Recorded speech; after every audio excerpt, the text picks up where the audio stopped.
disclosure, the sun is going in and out right now because more than likely Florida's gonna have another thunderstorm tonight and I'm not gonna wait to film, so here we go. This is my first ever mid-year book freakout tag on BookTube and I've been so excited to film this, and I've got a whole stack of books over here that I can't wait to show off. And it's actually kind of funny because I was pulling books off of my shelves and, oh wait, there's a set of books I didn't pull. Anyway, I was pulling books off of my shelf and I still don't even have all of the books that I'm going to be talking about, which we'll get to those. But the first book that I'm supposed to talk about is my favorite book so far of 2023. And yes, I am a Fourth Wing girly. I see the problem is like I knew when I read the synopsis and I started hearing people talk about it that I was absolutely gonna love it. And I was trying to put it off and trying to put it off. And then actually my friend Meredith, long story short, I'm doing a vlog series and my friend Meredith put this on the list and I was like, I'll read it last, blah, blah, blah. And then on a whim, I just picked it up and I was up until 6 o'clock in the morning finishing it. I read this entire book in one sitting. And then when I was done, I slept, I woke up the next day, I downloaded the audiobook and I listened to the audiobook. It has absolutely everything I love in a fantasy series. I love the idea of there being quadrants. I love the idea of there being a potential rebellion. I love the idea that her potential love interest in here and maybe throughout the series, because like, you know, we don't know, is on the other side of everything. And I love that overall, the like huge overarching theme, like, you know, when I talk about it in class with my students, is that you don't always have to be physically smart to, physically smart? Okay. You don't always have to be physically strong to outlast and outwit, because a lot of this is really coming down to how smart you can be in situations. So I love Fourth Wing. I can't wait for Iron Flame to release. I don't know what day of the week it does, but there's a small part of me that's like, should I take that day off? Yeah, maybe. Anyway, so this is a Fourth Wing first edition, sprayed edges, last copy at my local Barnes & Noble that I happened to snag. So Fourth Wing is definitely the best book I've read so far in 2023. The next one is the best sequel you've read so far. I finally did it, guys. I finally read House of Sky and Breath and I hate it here. I'm not going into this because I feel like talking about what happens in this book really spoils a lot of things that happen in House of Earth and Blood. And I reread House of Earth and Blood. Actually, I got to like the last 75% when I was on a delayed flight. So I was flying out of Atlanta to come home and my flight was delayed. So I was like, I had my hair down and I was like crying in the Atlanta airport over House of Earth and Blood. And then I immediately started Sky and Breath. And I had a feeling that it wasn't gonna end in the way that I wanted it to end, because I mean, there's still more books to happen in the series. So like the two people that I want together permanently, they can't be together permanently yet. Just, it's not how it works. But I'm mad about it. And I was mad about it at 3:45 in the morning when I finished this book. And then I texted my mom about it. But still the best sequel I've read all year. I absolutely loved it. The world building, unmatched. I love the cast of characters in this one. Bryce, oh gosh, chef's kiss. She's so sassy. I love her. And it's just, there's never a dull moment, even when you think it's a dull moment, because everything ties back. So, huge fan of House of Sky and Breath. I just pre-ordered the next one, Shadow and Flame, I think it is. Comes out in January. Hopefully I calm down before January and I read it when it comes out, because I'm just a little mad. But I loved it. 5 stars. Definitely the best sequel I've read all year. New release you haven't read yet but want to. So I just started the series, but I really want to read Powerless by Elsie Silver, because I know that it has to do with Jasper and he's the hockey player, and I know that has to do with, I believe like she was pining after him for a period of time and he's always loved her, but they, you know, yada yada, things have gotten in the way. So like this is like finally their love story, and I'm so excited about it. So Powerless by Elsie Silver. Most anticipated release for the second half of the year. I feel like this is probably self-explanatory, but I'll go ahead and let you know. It's going to be Iron Flame. It's going to be on November 7th. And it's going to be me desperately waiting to the weekend to read it because I'm not going to want to stop. I know I'm going to be obsessed. And I'm hoping that the cliffhanger for Iron Flame kind of keeps on trend, like for Fourth Wing as well. One that I can manage, because I'm tossing myself off a lot of cliffs recently and it's hurting a girl. So yeah, Iron Flame is my most anticipated release for the second half of the year. Biggest disappointment. So this one's hard for me because it's a reread actually. So I read Charcoal Tears by Jane Washington, and it is a reverse harem series about a girl who didn't know that she had powers, found out she had powers, found out she had, I guess we'll go with the term mates just to make it easier. And I read this back in 2019 and I really, really liked the series, and I was kind of finding myself in a book slump a couple months ago. So I was like, ooh, like I'll just reread this. Because I didn't remember reading the last book. I don't remember how it ends, right? So I was like, oh yeah, I'll just reread this. I didn't love it. And it was disappointing to not love it as much as I did the first time around. I don't know, maybe I was in, because I'm very much a mood reader, so maybe I was in like a different mindset or a different mood, but it just didn't do it for me this time around. And that's okay. So yeah, that's what I would say is my biggest disappointment. Oh my goodness, I can't talk today. I'm so excited for this video that I'm stumbling over my words. Anyways, moving on. Biggest surprise. So this is the second book in the series, but it's called A Second Chance Vow by M. Robinson. And look at this. This is so cool. I've never actually opened, so she signed it for me. I went to a signing in Orlando. I can't remember the name of it now. Is it Shameless? I think it was Shameless. But I didn't even, this is really cool. We get to discover this paperback together because obviously I didn't open it at all. Anyway, so this is the second book in the Second Chance series that M. Robinson wrote. And I don't hate second chances. I just hate sometimes how the second chance gets dragged along, I guess is the best way to say it. Like one or both characters like really hold on to like what happened in the past. And I understand it because something always like really horrible has happened in the past, or what they perceive as horrible has happened in the past, and they have to work through that. So I understand it. But I was very pleasantly surprised when I was reading. So this is a 6-book series. Second Chance Contract is the first one. I really enjoyed that one. It's a alpha CEO and he like goes for his woman. And then this is a couple who have been together for like 20 years, 22 years. And they start to kind of, yes, 20 years. So they start to kind of fall apart a little bit in their marriage and they're divorcing or whatever. And he's like, you know what? I don't want to do this. Like, please don't do this. Like, if this is what you want, like, if this will make you happy, like, I'll do it. But like, please understand, like, I don't want a divorce from you. And I really didn't think that I was going to enjoy this series. I actually did it as a buddy read with a friend of mine. And I really absolutely loved watching these guys be like, you know what? No, I've given up X amount of time with you and I'm not giving up any more time. I'm coming for you. And you know what they do? Gosh, they really come for their ladies. So I really enjoyed the series. I'm pretty sure I gave all of them 4 stars, but a 4-star series is great in my opinion. So I highly recommend it, especially for somebody who wouldn't put Second Chance in her top 3 tropes. I really had a good time reading these books. Okay. Favorite new author. So I'm gonna list 3 favorite new authors. Toni Anderson. She has a mystery romantic suspense series. Actually, I listened to the first series and the second series, and they all kind of like spin off each other. So I really enjoyed her mystery suspense books. I love listening to them when I'm like diamond painting. So I highly recommend, the audiobooks are great. I highly recommend listening or reading them if you're looking for kind of like a romantic suspense-esque series to listen to or to read. I've really enjoyed all of them.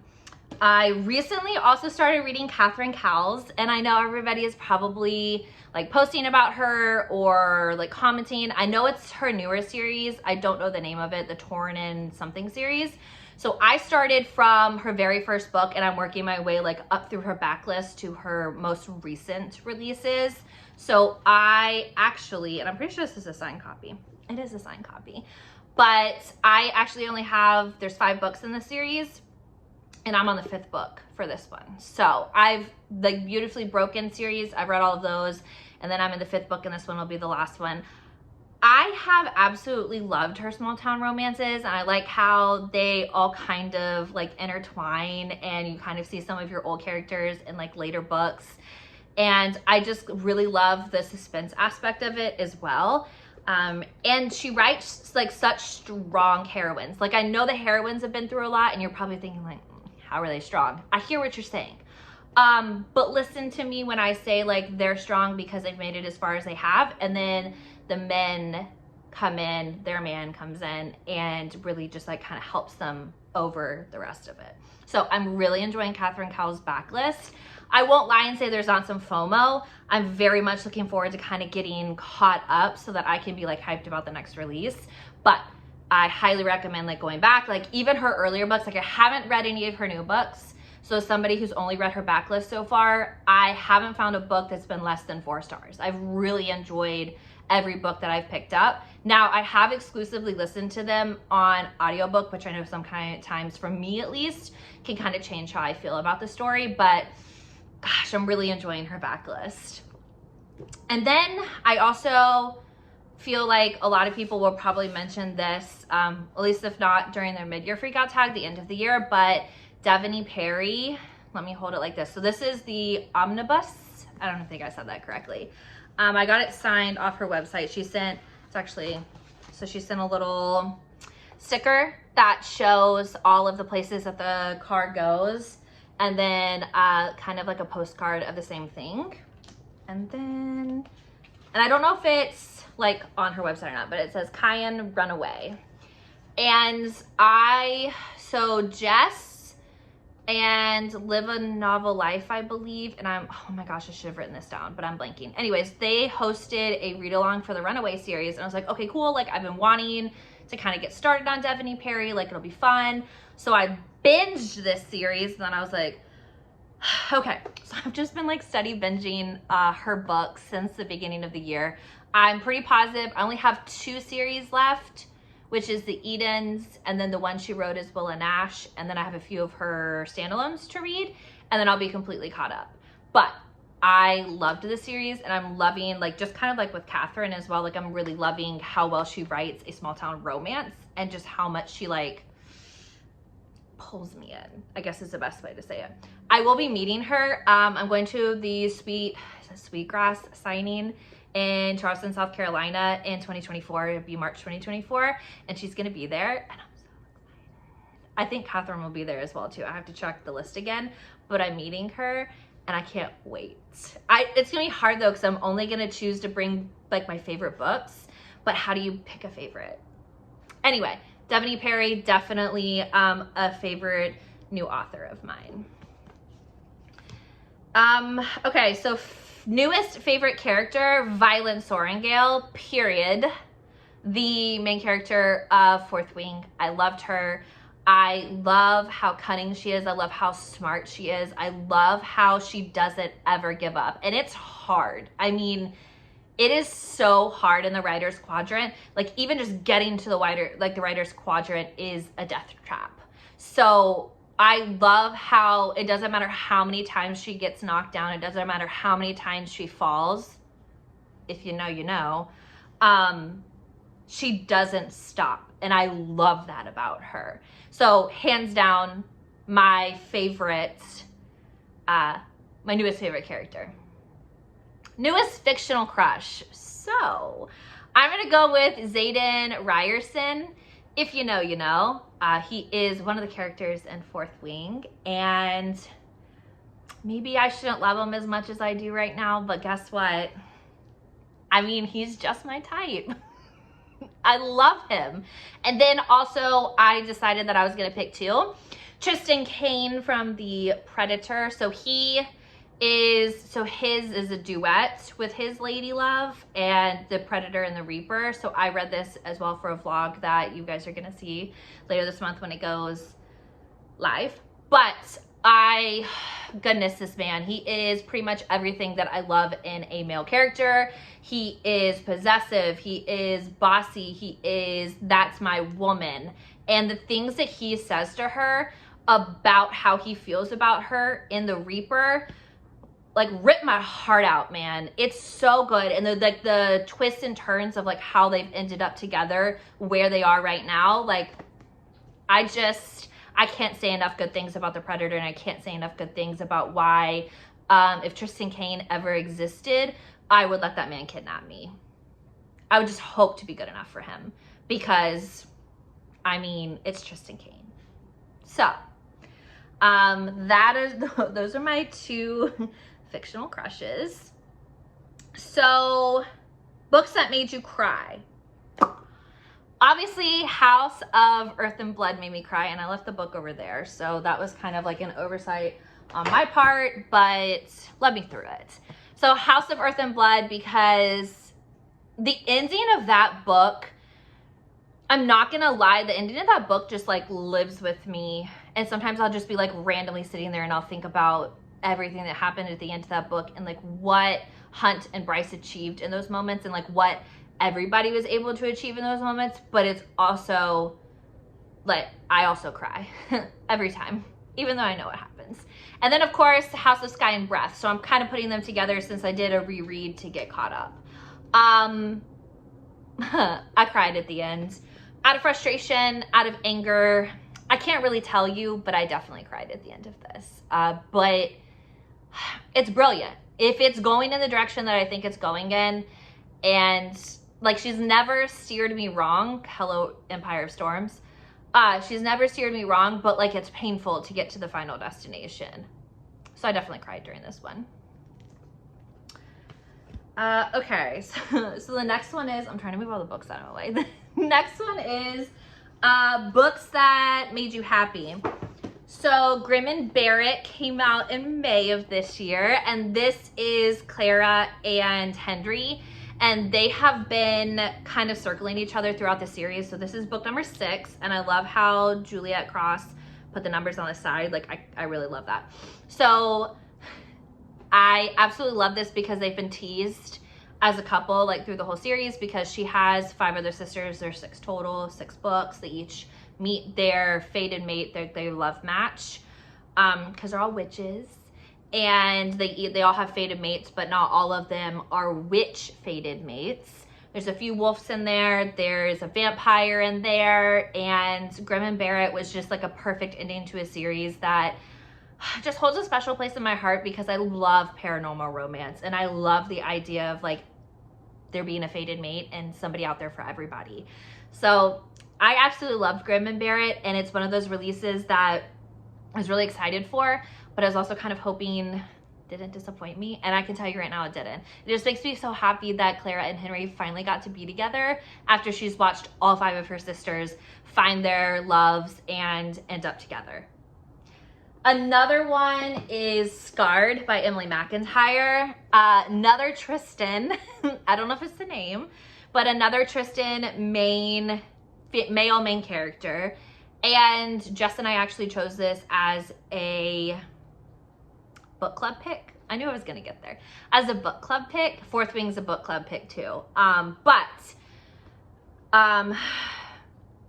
chose this. I was like, ooh, I don't know. It's a fairy tale reimagining. So there are elements of The Lion King in here, but kind of in a different way.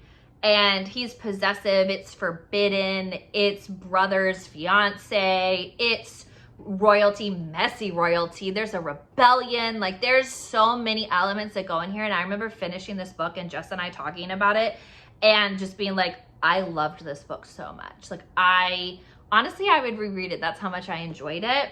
And I remember highlighting chapter 14, my soon-to-be sister-in-law has become a bit of an obsession. Anyway, Scarred makes me really happy. And then I also picked Defensive Hearts by Ali Cease.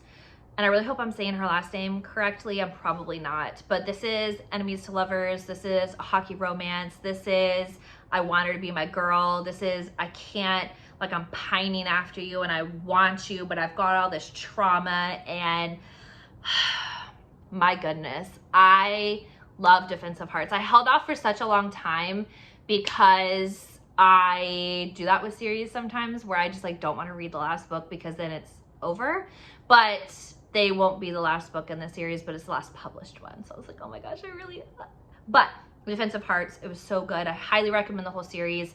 Most of it is hockey romance, but there's like a fighter romance thrown in there. 2 fighter romances thrown in there, I believe. But it's about a group of friends who've known each other since college. So found family, all of that. I just love it. There's one military romance as well, which I adored. But anyway, most beautiful book you acquired this year. I can't pick just one, okay? And I think you guys are gonna be able to tell why I can't just pick one. Okay, I have a lot of pretty books this year, and as my mom likes to say, it's a little bit of an obsession, but she can mind her business. I have the Fairy Loot editions of House of Earth and Blood and then House of Sky and Breath, and they are sprayed edges. They are stunning artwork in the front. I think there's some in the back too. Yeah.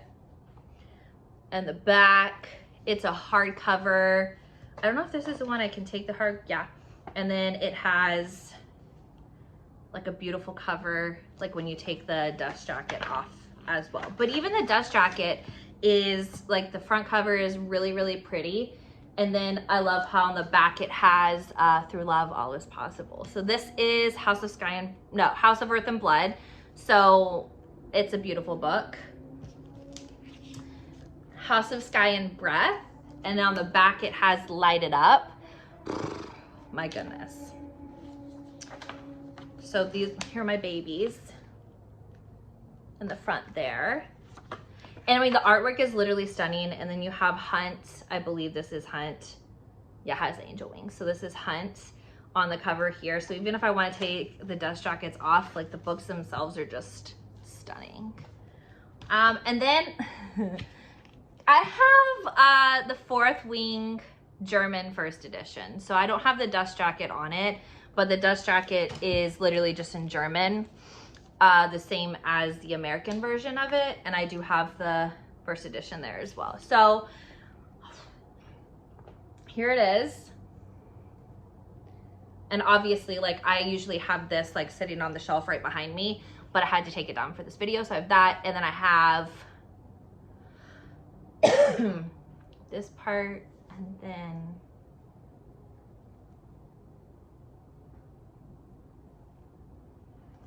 so I got the German edition. And then also too, I meant to grab these before I sat down, but thankfully they're not that far away. I got these, so I had surgery the day that these were released, but somebody was reselling them in a buy-sell trade group. But I have the off-campus bookish box editions. So they all have like the sprayed edges. And I'll show like the deal off as I prop them up on my face. So obviously Garrett Graham. Like, it's just so pretty, and like I can flip the dust jackets around if I want to, and there's a big part of me that wants to because I kind of want to show them off. And then you've got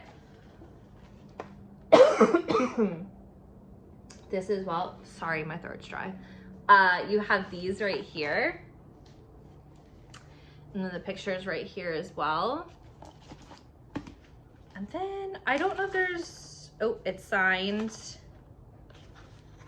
And then the sprayed edges. It's just so pretty. They're so pretty. So those are the most beautiful books I've acquired this year. And I'm really hoping, obviously I'm gonna have to get the German edition for Iron Flame, but that's a future me. I love how the sun keeps going in and out. What books do I need to read by the end of the year is question number 13.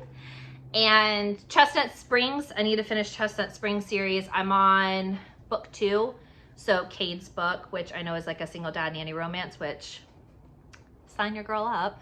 So I've got to read those books. The Eden series is the next series I need to finish for Daphne Perry.